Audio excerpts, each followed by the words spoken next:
Hey guys, welcome to this week's edition of Game Ball. We're about to get into Top Gear.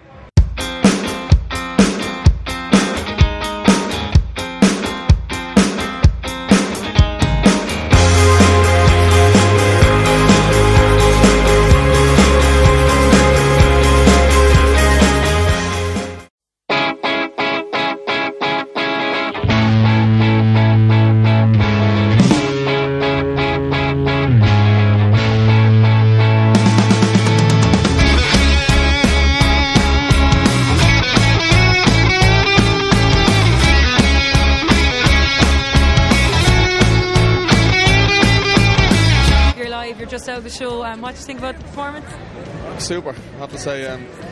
We actually thought it was going to be like a talk show or a chat show at the start, until I seen the cars and all the bikes and things like that. But absolutely amazing show, I have to say. Okay, and if you win maybe a few more fights in the future and get a few euros under your belt, did you pick out any car that you might like to buy? Well, yeah, there was one I seen when I was walking through the room here. It was a silver Mustang, a 06, lovely car. I haven't got the price or that on it yet, so I must find out. Go home and I suppose I'll go home to the old piggy bank and break it open and see what's in it.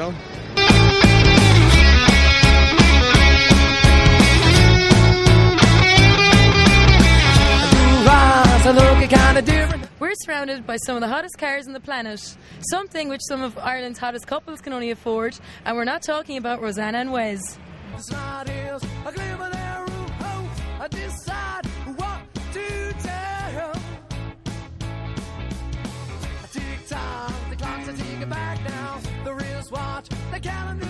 The Apprentice, it's obviously finished recording now at the moment, but was it something you enjoyed doing yourself, Jackie? Well, I suppose, I really enjoyed it while we were doing it. There were long days. We were up from 5:30 in the morning, and I was there till sort of the last man standing at night was me, myself and Brian, and it was really interesting. But it was so condensed. There was an awful lot of pressure on it to get it actually done in a very short space of time. I mean, we did in 7 weeks what BBC I think take 8 months to do.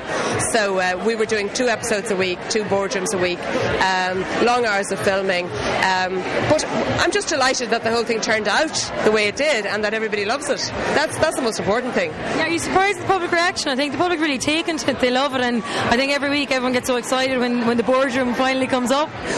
I'm amazed at how popular it is. I mean, we seem to have fans from like 10 years of age right up, and people are staying up at night, and people are getting together in clubs to watch it in places that maybe they mightn't be able to get TV3. There's all sorts of things going on all around the country. It's a total phenomenon, and I'm actually amazed. Okay, and your persona then, Jackie, in The Apprentice, you're a tough lady in it, and is that something you are in your private life as well, or what way are you? Oh, I'm a very tough cookie. I think we're tough, but I hope we're fair as well. And we only make judgments based on business and what happens throughout the day and what we see. So I think we're fair. We're very tough, and we're not allowed smile or be in any way involved with any of the candidates. We can't even have a cup of coffee with them. So I'm sure they're saying, who the hell would want this job? And Bill, you of course, you're starring in the show The Apprentice at the moment on TV3. Was it something you enjoyed doing? Well, it was one of those things where you make a decision to do or not to do, and we said, okay, Jackie is very strong, so is Brian, and I'm no chicken when it comes to doing something like that. So we said, we'll give it a go, provided we're happy we can make it into a very good programme, and it seems as if we have. So that pleases me immensely, that it is getting good reviews, and I suppose the most important thing for us, Eva, is that the critics are saying this is good, and I'm happy with that, because you can get good ratings, but if the critics are saying it's not good, that would disappoint me. So the fact that they're saying it's good is really very satisfying for us, and it's another achievement for us, and I think that's great.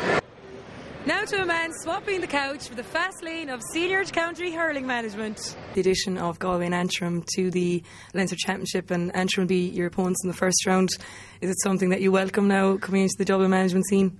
Yeah, if you asked me a few weeks ago, if I'd be saying no, that was a great move, but I suppose once I've taken over Dublin now, you maybe could do without the extra teams in it. But look, it's probably better for the game as well. You know, you have maybe a more balanced. You know, we've all been raving about how great Munster has been for the last. You know, anyone can win it literally, and that has been the way for a while. And I suppose now that Leinster's a bit the same, although I have to admit to everybody, like, the Kilkenny are head and shoulders above everybody, but Galway would obviously be seen as a very strong power as well. So it's a bit tougher for Dublin now, obviously, and a good bit tougher really. But sure, look, the system is there, and we've got to get on with it now.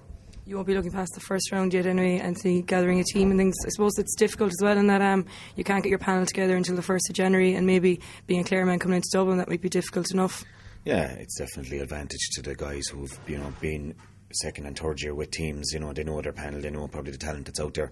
I'm a bit green coming in here and that, so obviously from that point of view we'd love to be starting tomorrow and having a look at lads. But look, we might be able to organise a few trials for lads who weren't on the panel. You know, I think that doesn't contravene the rules, so that's the way we'd be looking on that. You know, we try and throw out the net a bit, and if we unearthed maybe one guy, that'd be great. If you could get more than one, that'd be even better. But there might be one out there. You know, I've often think back to the early 90s with Clare.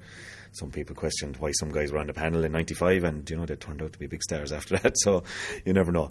So, like, that's kind of like a Clare story. I suppose he kind of came out of nowhere in a sense in 95, and you won 2 All-Ireland, so maybe your time spent in Kerry as well, you went down with underdogs. Is that a thing that you kind of like, the underdog story?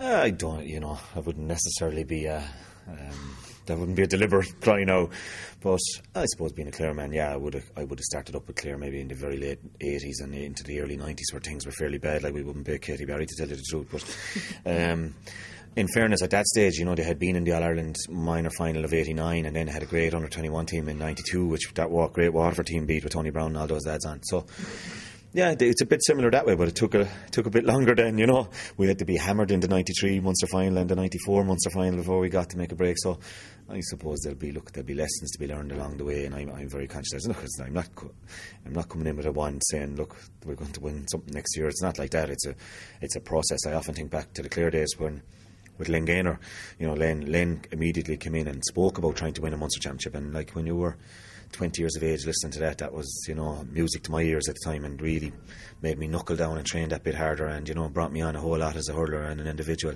So I think if we can do that, you know, I know Len ultimately missed out on 95 then, you know. Jared probably took Jared to come in, and maybe it'd be the same with us. Maybe we'll be able to lift it to a level and maybe someone else will come in and take the glory. But look, the County Board were very clear with me on the role. You know, it's the sort of, you know, up the status of the senior team and that kind of thing, and try and bring it up a grade, and that's what we'll try and do. Ireland's international soccer stars have a break for the festive season, but guess who thinks that Trapattoni could do the game plan for Christmas from Santa? I just think Andy Reid should be in the squad, probably should be in the team, but we have to accept that this is Trapattoni's decision. We can disagree with it, but he's the guy that calls the shots, and he'll be judged.